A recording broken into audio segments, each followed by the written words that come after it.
Hey, this is Tim Pierce. Here's a quick look at starting out a solo using just 4 notes. For the full episode, click the link below. It's episode 81, has the second half, the jam track, and the tabs.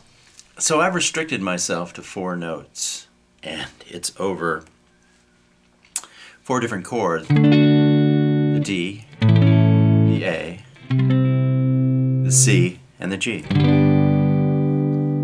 So it's really about recombining the notes in all kinds of different ways. And so the first thing I did has me playing over the D chord, and it's D major pentatonic, this scale here.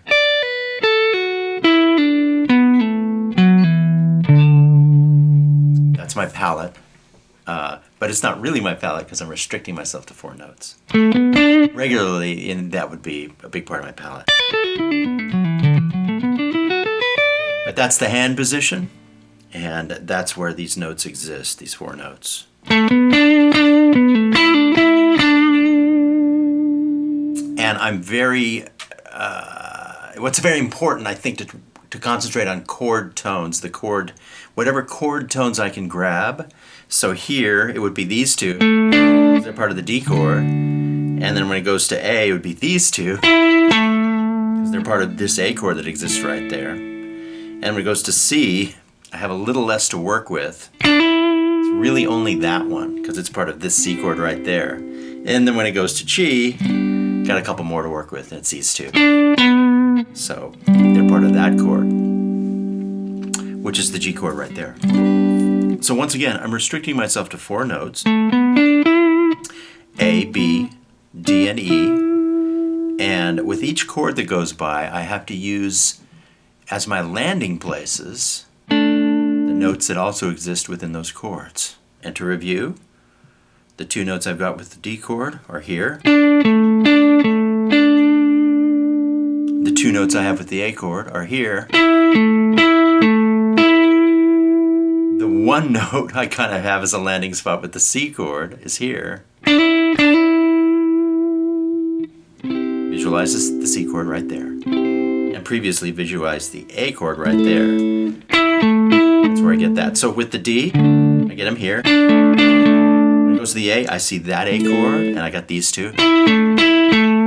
When it goes to the C, I get this 1. When it goes to the G, I see the G chord right there at the 10th fret, and I got 2 notes. That being said, I can solo over this thing and just kind of stay in D pentatonic. Let me demonstrate that once.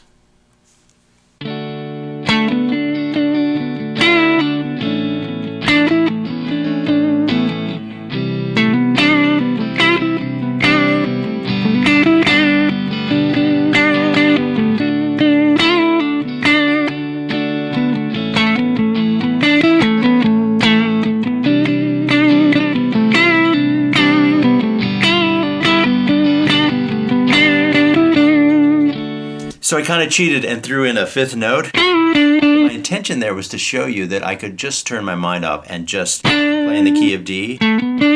So here's the only place where it grates on me a little bit if I turn my mind off and just play in D. It's when I go to the A chord.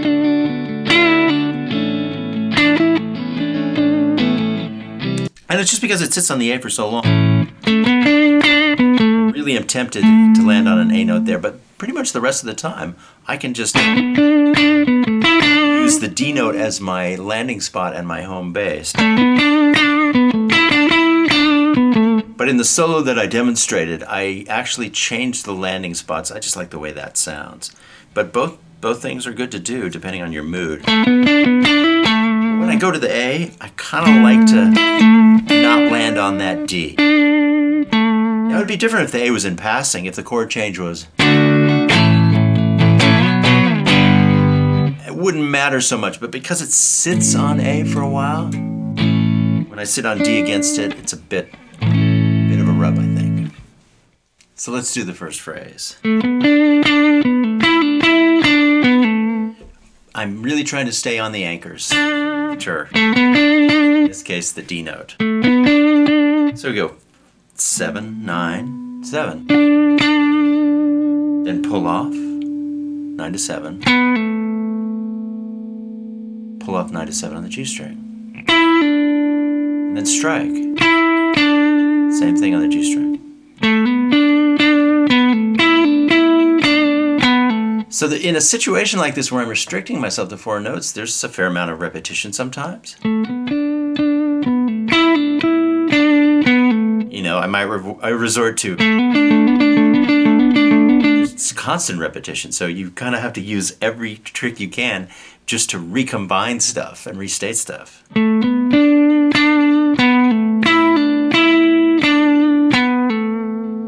But you can see the ends of my phrases, even if it's a 2-note phrase,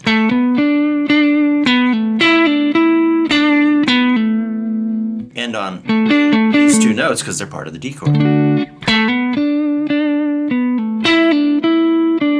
Let's go to the next phrase. So that is me seeing this A chord right here and playing the chord tones that are available in this restricted situation. So these are a piece of the A chord that I see right here. And then I hammer up from 7 to 9 on the G string. So it's kind of like the A. That kind of move just brought up an octave.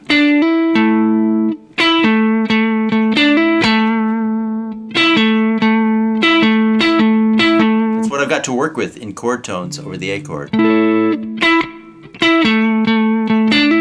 See, that's kind of an A sus there. And then it resolves. You know, another version of resolving an A sus. That's the more kind of known. But you can also resolve it upwards to the 5th interval.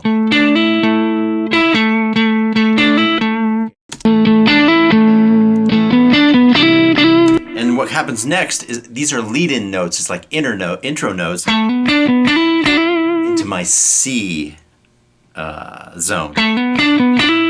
So the actual composition goes to C, and I just do grace notes, ghost notes, intro notes, prelude notes, and I do a hammer-on the E note, which is part of the C chord that's right here. So this is hammer, 7 to 9, up and back, and then hammer, 7 to 9 twice. And that's my chord tone for the C chord. And then just D pentatonic major riff. Because I've already stated the beginning of the C. I brought our ears into this kind of comfortable place where I've stated a piece of the C chord. And I can use the next phrase as a lead-in to the actual next phrase. Any phrase that you play halfway through the bar, once I stated this, now I'm about halfway through the bar, the next phrase can actually be the lead-in to the next chord. And I do that a lot. I play across the bar a lot. That's simply me playing in D major pentatonic and kind of ignoring the C chord because I've already done the work of stating the C note, the E note, as a chord tone of the C chord.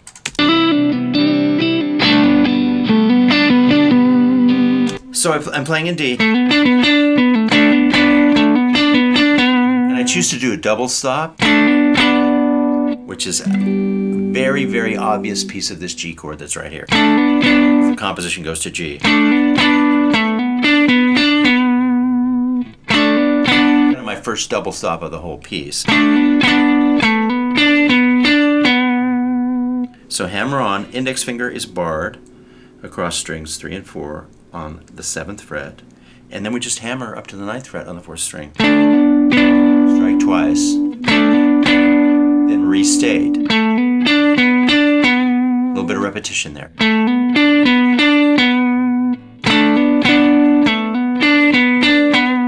So I just stick with the anchors on the G chord.